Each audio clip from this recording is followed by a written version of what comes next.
নমস্কার, দেখছেন কলকাতা টিভি, সঙ্গে রয়েছে অনন্যা। শুরু করছে জেলার সারাদিন। পুরুলিয়ার কলেজে তৃণমূল নেতার জন্মদিন পালন। কলেজে জন্মদিন পালনে বিতর্কের ঝড়। বিডিও অফিসে আইবুড়ো ভাতের পর এবার কলেজে জন্মদিন। পড়াশোনা বাদ দিয়ে জন্মদিন পালনের অভিযোগ বিজেপির বিরুদ্ধে। পড়াশোনা বাদ দিয়ে জন্মদিন পালনের অভিযোগ বিজেপির বিরুদ্ধে। আইবুড়ো ভাতের পর এবার কলেজে জন্মদিন, পড়াশোনা বাদ দিয়ে জন্মদিন পালনের অভিযোগ তুলছেন বিজেপি। পুরুলিয়ার কলেজে তৃণমূল নেতার জন্মদিন পালন। কলেজে জন্মদিন পালনে বিতর্কের ঝড়। বিডিও অফিসে আইবুড়ো ভাতের পর এবার কলেজে জন্মদিন পালন। পুরুলিয়ার কলেজে তৃণমূল নেতার জন্মদিন পালন। কলেজে জন্মদিন পালনে বিতর্কের ঝড়। বিডিও অফিসে আইবুড়ো ভাত খাওয়ানোর পর এবার কলেজে জন্মদিন পালন। পড়াশোনা বাদ দিয়ে জন্মদিন পালনের অভিযোগ বিজেপির। পড়াশোনা বাদ দিয়ে জন্মদিন পালনের অভিযোগ করছে বিজেপি। তৃণমূলের বিরুদ্ধে অভিযোগ, বিডিও অফিসে জন্মদিন পালন, পড়াশোনা বাদ দিয়ে জন্মদিন পালনের অভিযোগ তুলছে বিজেপি। পুরুলিয়ার কলেজে তৃণমূল নেতার জন্মদিন পালন। এই নিয়ে আমরা বিস্তারিত জানবো। আমাদের সঙ্গে রয়েছেন আমাদের প্রতিনিধি শওকত আলী। শওকত, কলেজে জন্মদিন পালনে বিতর্কের ঝড়, এই নিয়ে ঠিক কি জানা যাচ্ছে? দেখো, তুমি প্রথম বলে রাখি, গত 11 জুলাই পুরুলিয়া জেলা পরিষদের যিনি সভাধিপতি রয়েছেন, তৃণমূলের বরিষ্ঠ নেতা সুজয় বন্দ্যোপাধ্যায়, তার জন্মদিন ছিল। এবং সেই দিনে 11 জুলাই যেটা ঘটেছে যে পুরুলিয়া লোরওয়ালা যে রামানন্দ স্যানিটারি কলেজ রয়েছে, সেই কলেজে তিনি এই যে ছাত্র পরিষদের যারা রয়েছেন তাদেরকে নিয়ে সেই কলেজের ভেতর তিনি জন্মদিন পালন করেন।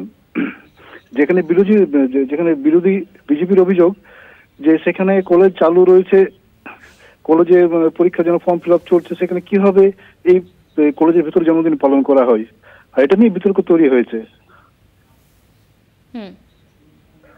ধন্যবাদ তোমার শওকত। আমাদের সঙ্গে ছিলেন আমাদের প্রতিনিধি শওকত আলী। পড়াশোনা বাদ দিয়ে জন্মদিন পালনের অভিযোগ তুলছে বিজেপি। তৃণমূলের বিরুদ্ধে অভিযোগ, ফর্ম ফিল আপের দিন পড়াশোনা বাদ দিয়ে কি করে জন্মদিন পালন হচ্ছে, এই নিয়ে অভিযোগ করেছে বিজেপি। পুরুলিয়ার কলেজে তৃণমূল নেতার জন্মদিন পালন। কলেজে জন্মদিন পালনে বিতর্কের ঝড়। বিডিও অফিসে আইবুড়ো ভাত খাওয়ানোর পর এবার কলেজে জন্মদিন পালনের অভিযোগ তুলছে বিজেপি। পড়াশোনা বাদ দিয়ে জন্মদিন পালনের অভিযোগ তুলেছে বিজেপি। পুরুলিয়ার কলেজে তৃণমূল নেতার জন্মদিন পালনে বিতর্কের ঝড়। কলেজে পড়াশোনা বাদ দিয়ে কি করে জন্মদিন পালন হচ্ছে, অভিযোগ তুলেছে বিজেপি। বিডিও অফিসে আইবুড়ো ভাত খাওয়ানো হয়েছিল আর তারপর এবার জন্মদিন পালনের অভিযোগ তোলা হচ্ছে। কলেজে পড়াশোনা বাদ দিয়ে ফর্ম ফিল আপের দিন সেখানে জন্মদিন পালন করছে, এমনই অভিযোগ তোলা হচ্ছে। পুরুলিয়ায় কলেজে তৃণমূল নেতার জন্মদিন পালন, সেই ছবিও আপনারা দেখতে পাচ্ছেন। কলেজে জন্মদিন পালনে বিতর্কের ঝড়।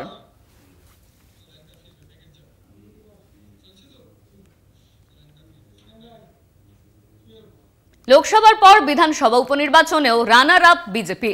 পদ্মের জেতা 3 কেন্দ্র তৃণমূলের দখলে। 4-এ 4 তৃণমূল। মতুয়াগড়েও মুখ পুরল বিজেপির। ভোট বাড়লেও জামানত বাজেয়াপ্ত সিপিএম এর। ভোট স্কোর বোর্ডে শূন্য কংগ্রেসও। কেন বিজেপির ভরাডুবে? বাম কংগ্রেস জোটের কোথায় গলদ? দলের অন্দরেই তুঙ্গে তরজা।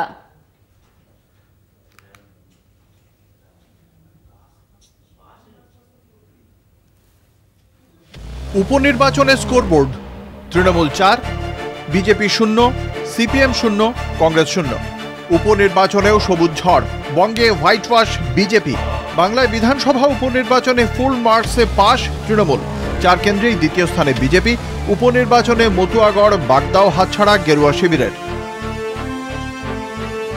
রায়গঞ্জ, বাগদা, রানাঘাট দক্ষিণ। বিজেপির জেতা 3টি আসনই 2024 বিধানসভা উপনির্বাচনে ছিনিয়ে নিল তৃণমূল কংগ্রেস। রায়গঞ্জে জয়ী তৃণমূল প্রার্থী কৃষ্ণ কল্যাণী। 1 মাস আগের লোকসভা নির্বাচনে এই রায়গঞ্জেই 47,000 ভোটে পিছিয়ে ছিল তৃণমূল কংগ্রেস। মতুয়াগড়, বাগদাতেও হেরে গিয়েছে বিজেপি। রানাঘাট দক্ষিণে জয়ী তৃণমূলের মুকুটমণি অধিকারী। মানিকতলায় 62,000-এর বেশি ভোটে জয়ী সুপ্তি পাণ্ডে। জামানত বাজেয়াপ্ত সিপিএমের। চাকা গড়ালো না হাত শিবিরের। সিপিএম এবং কংগ্রেসের অবস্থান একই জায়গায়। ঠিক 1 মাসের ব্যবধানে লোকসভা নির্বাচন থেকে তৃণমূল কংগ্রেসের যে বিজয়, সেই বিজয় কিন্তু অনেকটাই ভোটিং পার্সেন্টেজে বৃদ্ধি পেয়েছে।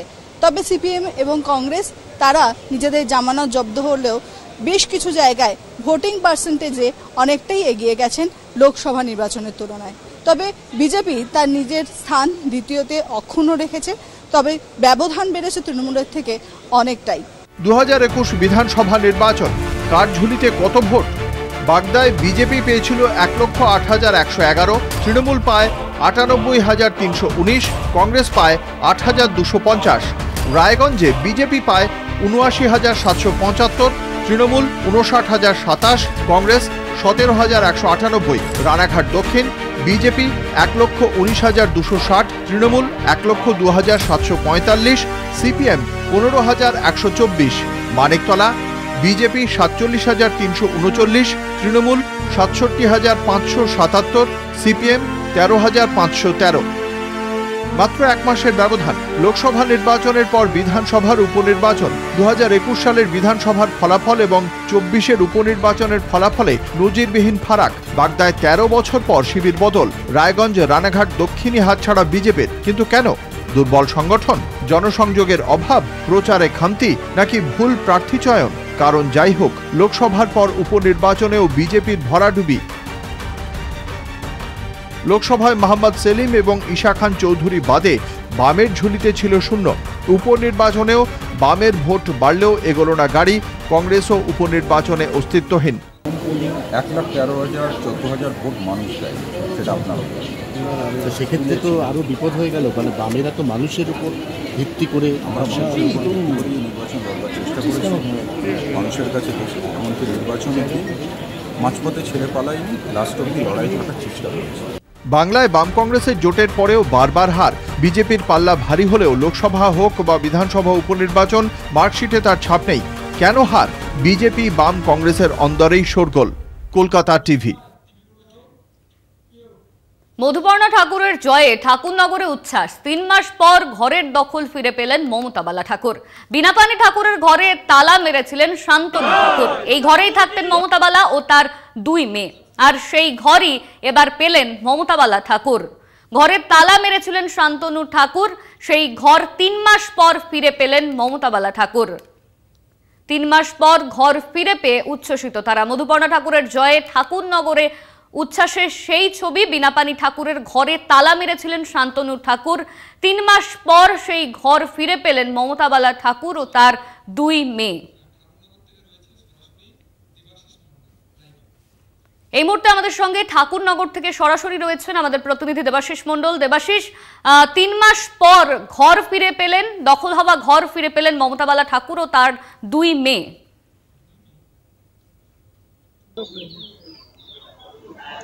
দেখো, আমি তোমাকে বলি যে 6 তারিখে ছিল এখানে বারুণী মেলা, 7 তারিখে শান্তনু ঠাকুর কেন্দ্রীয় মন্ত্রী, তিনি কিন্তু এই যে বিনাপানি ঠাকুরের ঘর ছিল সেই ঘরে কিন্তু প্রথমে এসে ঢোকে এবং ঢোকে তিনি কিন্তু তালা মারা ছিল, সেই তালাকে ভেঙে নিজে বেশ কয়েকটা তালা মেরে চলে। যদিও তিনি দাবি করছেন যে মতুয়া বাড়ির যে মতুয়া সম্প্রদায়ের লোকজন তারা তালাটা ভেঙেছে।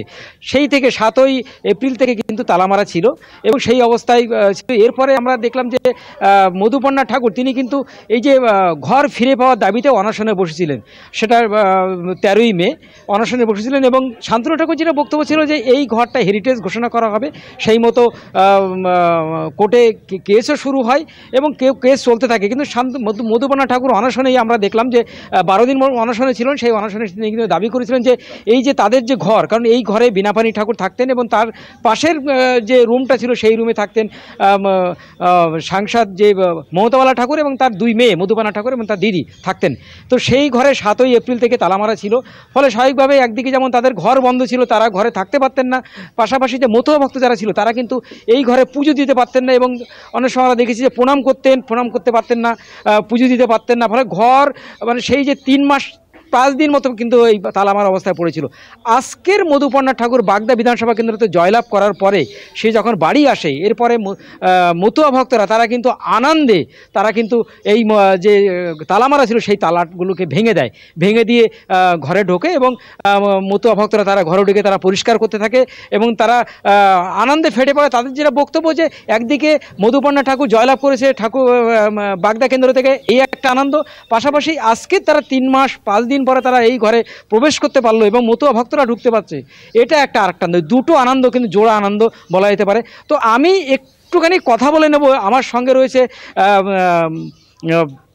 মমতা বালা ঠাকুর, যিনি রাজ্যসভার সাংসদ, তিনি রয়েছেন। দিদি, এই যে আজকের আমরা দেখলাম যে জয়লাভের পরে মতুয়া ভক্তরা এসে তালা ভেঙে ঘরে ঢুকলেন, তো এটা কি আইনি, মানে একটা আইন আপনি বলেছিলেন যে কেস চলছে কোর্টে, তারপরে এটা কিভাবে হলো আর কি? আপনারা শোন, আমরা হাইকোর্টে দ্বারস্থ হয়েছিলাম আইনের মাধ্যমে, এবং সেখানে দাঁড়িয়ে তারা হাইকোর্ট যে রায় দিয়েছে লোয়ার কোর্টকে, এবং লোয়ার কোর্ট আমাদের প্রায় 20 থেকে 25 দিন আগে আমাদের সেই রায় আমরা পেয়েছি যে আপনারা আপনার যে কাগজপত্র আছে সেই কাগজের মালিক আপনি দখলদারি নেন।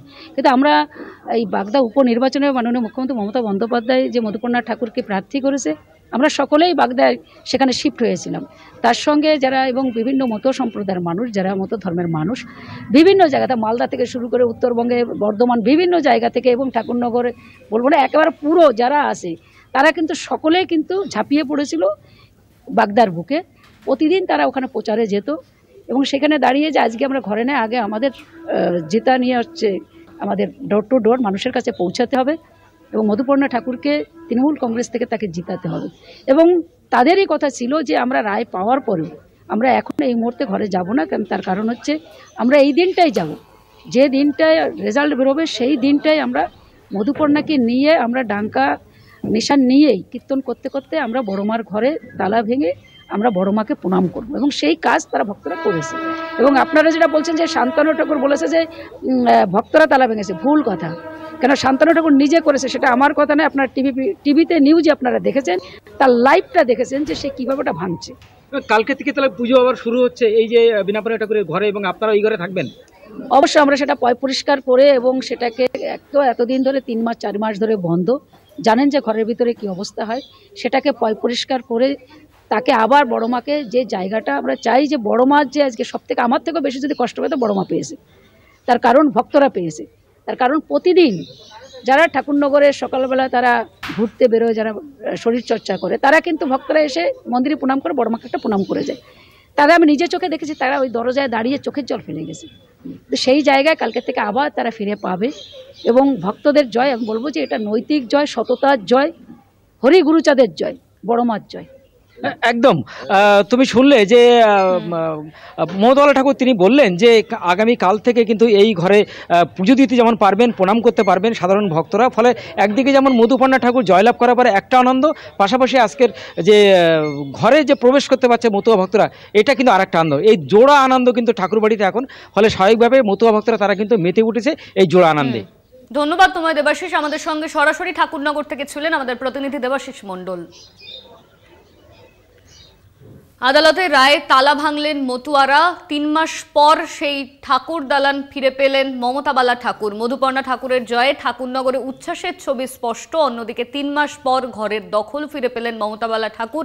আগামীকাল থেকে জনসাধারণের জন্য খুলে দেওয়া হবে সেই ঘর, পুজো দিতে পারবেন তারা। বিনাপানি ঠাকুরের জয়, আদালতের রায়ে তালা ভাঙলেন মতুয়ারা।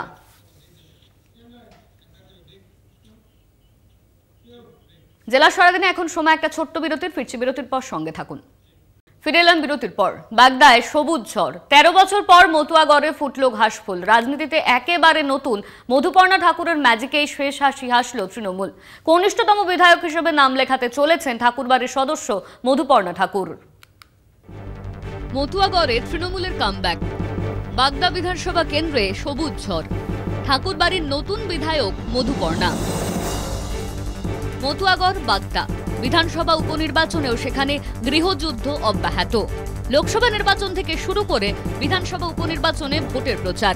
ঠাকুরনগরের মতুয়াবাড়ির পারিবারিক দ্বন্দ্ব বরাবরই শিরোনামে।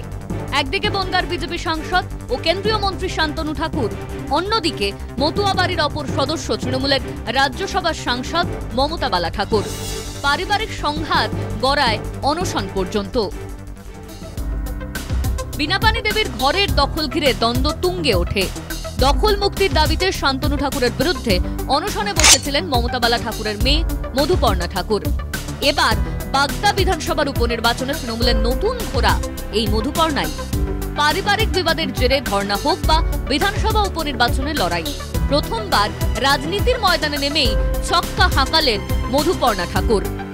বিজেপি প্রার্থী বিনয় কুমার বিশ্বাসকে হারিয়ে জয় ছিনিয়ে নিলেন ঠাকুরবাড়ির সদস্য। রাজ্য বিধানসভার কনিষ্ঠতম বিধায়ক হিসেবে নাম লেখালেন মধুপর্ণা। 25 বছরের মধুপর্ণা রাজনীতিতে একেবারেই নতুন। আগে এক কলেজে ডেটা এন্ট্রি অপারেটর হিসেবে কাজ করতেন মধুপর্ণা। পরে পারিবারিক সংঘাতের জেরেই তার রাজনীতিতে হাতেখড়ি। কনিষ্ঠ বয়সটা ম্যাটার করে না, ম্যাটার করে হচ্ছে আমি কতটা মানুষের জন্য করতে পারি, মানুষের পাশে কতটা দাঁড়াতে পারি, সেটাই হচ্ছে ম্যাটার। বয়স তো আমার 50 বছরও যদি হতো তাহলে ওটাই কাজ করতাম। আমরা দেখবো না কে কি করছে, শুধু আমাদের কাজ লক্ষ্য হচ্ছে বাগদাকে সোনার মতন বাগদা করতে পারি। একদমই নয়, ওটা একটা কোইন্সিডেন্স হতে পারে কি অনশনে বসেছি তারপরে এটা পেয়ে গেছি, ওর সাথে এটা কোনো কানেকশন নেই। ওটা অধিকারের লড়াই ছিল। আমাকে তোমরা জানো সবাই, কি আপনারা জানেন কেমন আমাদের ঘর থেকে তাড়িয়ে তালা মেরেছে, সেই হিসাবে অধিকারের লড়াই ছিল। ওটা আলাদা, এটা আলাদা। গত বিধানসভা নির্বাচনে বাগদায় জয়ী হয়েছিলেন বিজেপির প্রার্থী বিশ্বজিৎ দাস। পরবর্তীতে তিনি তৃণমূলে যোগ দেওয়ায় এই উপনির্বাচন। লোকসভা নির্বাচনেও 20,600 ভোটে বাগদায় এগিয়েছিল বিজেপি। তাই বাগদায় গেরুয়া রং ফিকে করে সবুজ ঝড় তোলাই ছিল তৃণমূলের কাছে সবচেয়ে বড় চ্যালেঞ্জ। স্বাভাবিকভাবেই প্রার্থী নির্বাচনে বিশেষ নজর দেওয়া হয়। নির্বাচিত হন ঠাকুর পরিবারের সদস্য তথা রাজ্যসভার সাংসদ মমতা বালা ঠাকুরের মেয়ে মধুপর্ণা। রাজনীতিতে একেবারেই নতুন মধুপর্ণা, তবে প্রথম ফেজেই বিজেপিকে ক্লিন বোল্ড করে দিলেন মধুপর্ণা। 33,468 ভোটে জয়লাভ ঠাকুরবাড়ির সদস্য মধুপর্ণা ঠাকুরের। মানুষই তো শেষ কথা, এবং সেই জায়গায় দাঁড়িয়ে যে ভুল ত্রুটি আমাদের ভিতরে অনেকের ভিতরে হয়েছে, সেখানে আমাদের নেতা মন্ত্রীরা মাননীয় মুখ্যমন্ত্রী মমতা বন্দ্যোপাধ্যায় পাঠিয়েছে তাদের পাশে যাওয়া, তাদের যন্ত্রণার কথা শোনা, তাদের সমস্যা মেটানোর জন্য। আজকে সেই জায়গাটা ওরা করে দিয়েছে বাগদার মানুষ, এবং যে সমস্যাগুলো উঠে এসেছে সেটাকে আমরা সমাধান করার চেষ্টা করি। আমাদের সাংগঠনিক দুর্বলতা নেই, কিন্তু এখানে সুস্থভাবে ভোটই হয়নি। যদি সুস্থভাবে ভোট হতো তাহলে এখানে আমরাই জিততাম। এখনো এখানকার সাধারণ মানুষ আমাদের পাশে আছে। একেবারে নতুন মুখের ওপর 100% ভরসা রেখেই লড়াইয়ে নেমেছিল ঘাসফুল শিবির। বড় সভা থেকে শুরু করে বাড়ি বাড়ি প্রচারের উপর জোর দিয়েছিল তৃণমূল। দলকে হতাশ করেননি মধুপর্ণা। সব প্রশ্নকে পিছনে রেখে শেষ হাসি হাসলেন বিজেপির শান্তনু ঠাকুরেরই খুঁড়তো বোন মধুপর্ণা ঠাকুর। বাগদা থেকে দেবাশিস মণ্ডলের রিপোর্ট, কলকাতা টিভি। কাশীবোস লেনে রাস্তা খুঁড়ে দেহ খাস কলকাতায়। রাস্তার মাটি খুঁড়ে দেহ উদ্ধার। মাটি খুঁড়ে মহিলার দেহ উদ্ধার করল পুলিশ। পাইপলাইনের কাজ চলাকালীন উদ্ধার হয় এই দেহ। কাশীবোস লেনে রাস্তা খুঁড়ে এক মহিলার দেহ উদ্ধার। পাইপলাইনের কাজ চলাকালীন এই দেহ উদ্ধার করে পুলিশ। খাস কলকাতায় রাস্তার মাটি খুঁড়ে দেহ উদ্ধার। কাশীবোস লেন থেকে সরাসরি রয়েছেন আমাদের প্রতিনিধি রিয়া মাঝি। রিয়া, কাশীবোস লেনের রাস্তা থেকে দেহ উদ্ধার করা হয়েছে। পুলিশের তরফে এই ঘটনাকে কেন্দ্র করে কি জানানো হয়েছে, আর কার দেহ?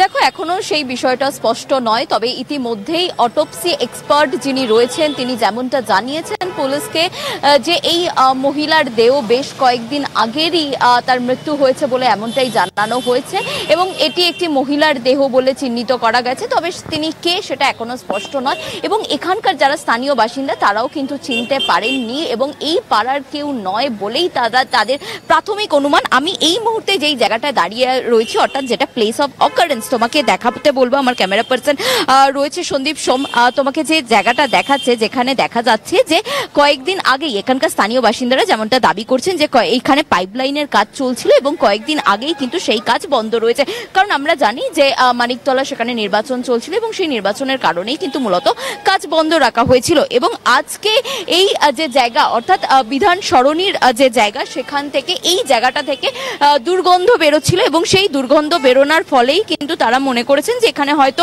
কিছু পচে কারোর জন্যই এখানকার যখন মাটি খুঁড়ছিল তখনই কিন্তু তাদের চোখ চড়ক গাছ, কারণ সেখান থেকেই একজন মহিলার দেহ পাওয়া যায়, এবং যেটা দেখা যাচ্ছে যে লোয়ার পোর্শনটা পুরোটাই কিন্তু ন্যাকেট অবস্থায় রয়েছে। এবং সেটা কি শুধুমাত্র দুর্ঘটনা, তিনি পড়ে গিয়ে এই ঘটনা ঘটেছে, নাকি অন্য কিছু বিষয়, সেটা কিন্তু এখনো তদন্ত করে দেখছেন তদন্তকারী আধিকারিকরা। আমার সঙ্গে একজন রয়েছে এখানকার স্থানীয় বাসিন্দা, আমি জিজ্ঞাসা করবো যে দাদা, আজকে কটা নাগাদ এই বিষয়টা আপনারা খেয়াল করলেন, এবং কি কারণে? দুর্গন্ধ থেকেই কি সন্দেহ জেগেছিল? এখন 1টা হবে এই দুর্গন্ধ ওঠে, এবং সেখান থেকে যারা এই অঞ্চলে থাকেন বন্ধুরা ফোন করলো যে এরকম একটা গন্ধ উঠছে, এবং আমরা দেখাতে বডি দেখা গেছে, এবং সন্দেহ ছিল যে মহিলারই বডি। তো তখন আমি আসাতে দেখি ততক্ষণে পুলিশ ব্যারিকেডিং করা ছিল, এবং ছোট্ট একটা গর্তও ছিল। পরবর্তীকালে মেডিকেল ডিপার্টমেন্টে যারা বডি উদ্ধার করেন তারা এসছেন, তারা বডিটা উদ্ধার করে নিয়ে গেছেন একটা মধ্যবয়স্ক মহিলা মনে হলো দেখে, এবং বডিটা প্রায় হয়তো 2-3 দিনেরও বেশি ছিল, কারণ যে যতটা পরিমাণ ডিকম্পোজ হয়েছে সেটা একদিন বা কয়েক ঘন্টার মধ্যে সেটা হওয়া সম্ভব নয়। এখানে পাইপলাইনের কাজ চলছিল, পাইপলাইনের যখন কাজ চলছিল তারপর কয়েকদিন বন্ধও ছিল, এখানকার স্থানীয় বাসিন্দারাই বলছে। সেই ক্ষেত্রে কি গর্ত অনেক বেশি ছিল? না দেখুন, কাজ হওয়ার পর কেউ পড়ে যেতে পারে এরকম আমি নিজের চোখে আরেকটা এই ট্রাম লাইনের ওপরে এক জায়গায় এরকম ধসের ঘটনা দেখেছি, সেটা হতে পারে। ধসের যেহেতু বৃষ্টি পড়েছিল তারপর হয়তো ধস নেবে গিয়ে ঘটনা হতে পারে, কিন্তু একটা সন্দেহের জায়গা থাকছে। একদমই রিয়া, তোমায় ধন্যবাদ। আমাদের সঙ্গে সরাসরি কাশীপুর থেকে ছিলেন আমাদের প্রতিনিধি রিয়া মাঝি।